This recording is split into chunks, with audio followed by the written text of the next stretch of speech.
So what do you think about this, Elise? Going out and celebrating before it is law?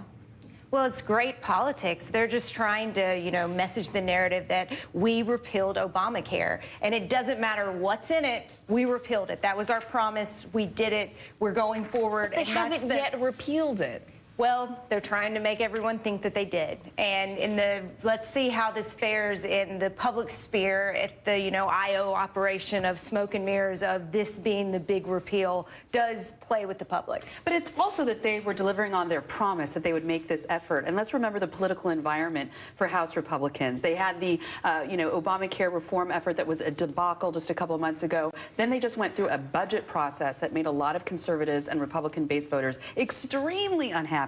So they needed this political win. I understand going to the Rose Garden saying, look, we delivered on our promises. And that's exactly what House Speaker Paul Ryan said today. Do they run the risk, though, of making it look like this was just all about politics and not about a bill that was going to make lives better?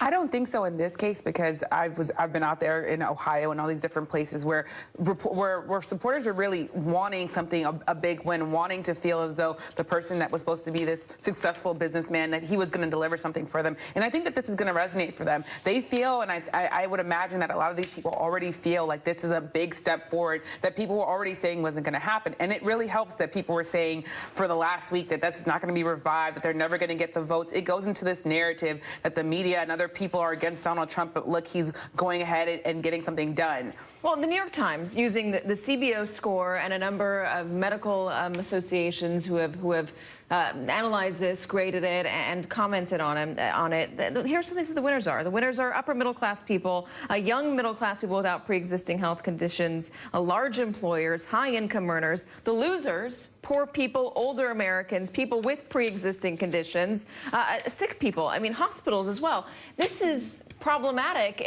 down the line if it turns out that the coverage is not quite what it was promised to be. Right, and there is the danger of over-promising. But I can tell you at Rasmussen Reports, for example, that the high water number for actual repeal of Obamacare was at the election in November, 40%, and it was steadily going down. In fact, the majority of likely voters, they wanted piecemeal reform efforts. They didn't want this big dramatic to the medical system. We already just had that with Obamacare. And when you're looking at analysis of winners and losers, you just had on your report that the opt-out of these very elaborate healthcare plans was somehow going to be unpopular because you have popular items in those plans. They're only popular if you use them, and it becomes more popular if not having them lowers your premiums. And I would say the proof is in the premiums. I chafe at this idea of saying winners and losers here because this is healthcare, but this is healthcare, and this is people who need healthcare because they have pre-existing conditions. These are children who might be born with diseases. It's not clear that this legislation doesn't cover people with pre-existing conditions. It's not clear, but it's not clear that it does.